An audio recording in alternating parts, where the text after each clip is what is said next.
suis donc Jacqueline Moudéna, avocat au barreau du Tchad. Et je suis avocate des victimes de Hissène Habré.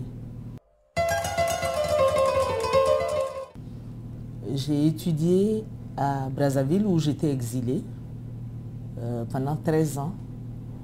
J'ai donc étudié le droit là-bas et mes études ont été sanctionnées par une maîtrise en droit privé. J'ai commencé un début de stage d'avocat là-bas. Ensuite, j'ai décidé de rentrer au Tchad. Après 2 années de stage, j'ai été inscrite au Grand Tableau en 1998. Donc, depuis 1998, j'exerce au barreau du Tchad. Pendant que j'étais à Brazzaville, j'étais également membre d'une association de défense des droits de l'homme. Ensuite, j'ai dû intégrer la cellule de l'association tchadienne pour la promotion et la défense des droits de l'homme. J'assurais le poste de secrétaire aux affaires juridiques, un poste que j'ai occupé jusqu'à mon retour au Tchad. Et au Tchad, j'ai intégré l'association mère, toujours en gardant mon poste de secrétaire aux affaires juridiques. Et en 1998, on avait commencé la réflexion sur la lutte contre l'impunité et particulièrement cette lutte axée sur le régime de Hissène Habré, les 8 années de règne de Hissène Habré. Donc j'ai été désignée par l'association, par l'ATPDH, l'association tchadienne pour la promotion et la défense des droits de l'homme, et par la Ligue. Unanimement, j'ai été désignée pour accompagner les victimes. Depuis, je suis restée dans le dossier. Mon rôle, c'est de représenter les victimes devant les chambres africaines extraordinaires. Mais il est un peu plus grand que cela, mon rôle, parce que j'assure la coordination de l'équipe qui accompagne les victimes. Et je coordonne également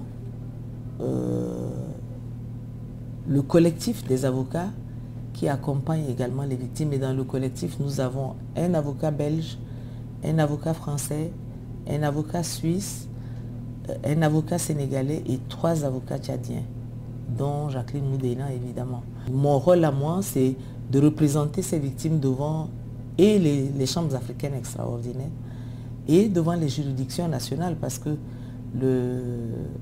la procédure est axée sur 2 volets. Il y a le volet international. À l'époque, c'était contre la seule personne de Hissène Habré que nous avons porté plainte en 2000. Et revenu chez nous ici, nous avons porté plainte contre tous les complices de Hissène Habré. Et cette représentation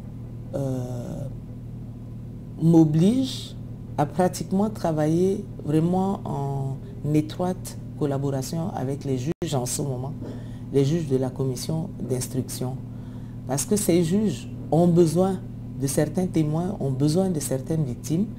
Et puisque nous avons travaillé pendant de longues années, nous connaissons ces victimes, nous savons où est-ce qu'ils sont, et quand les juges ont besoin de ces victimes, je me fais le devoir de les chercher, de les accompagner pour qu'elles soient auditionnées pour certaines parties civiles.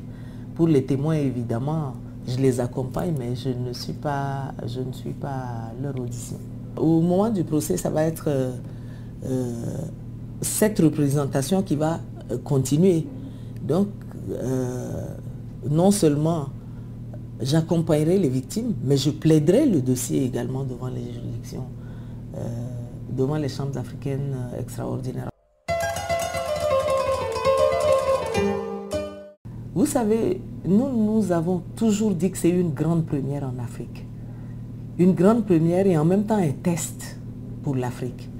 Parce que quand vous voyez tout ce que nous avons subi en osant porter plainte contre Hissène Habré, ça a été, je crois que c'est plutôt Desmond Tutu qui a raison de dire que c'est un feuilleton politico-judiciaire, interminable feuilleton politico-judiciaire. Cette quête de justice a démarré depuis 2000. 14 ans, on se retrouve devant tout de même un système qui accepte de juger. Et là, c'est là où nous disons que c'est une victoire, une grande victoire pour les victimes. Mais pour l'Afrique, c'est un test.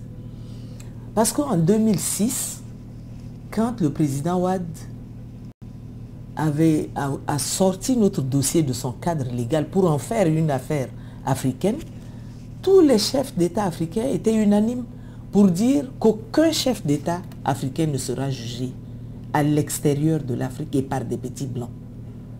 Donc pour nous, quand je dis test pour l'Afrique, c'est un véritable test. Il faut que l'Afrique démontre sa capacité de se prendre en charge, de juger les Africains en Afrique. Il faut que ce test réussisse.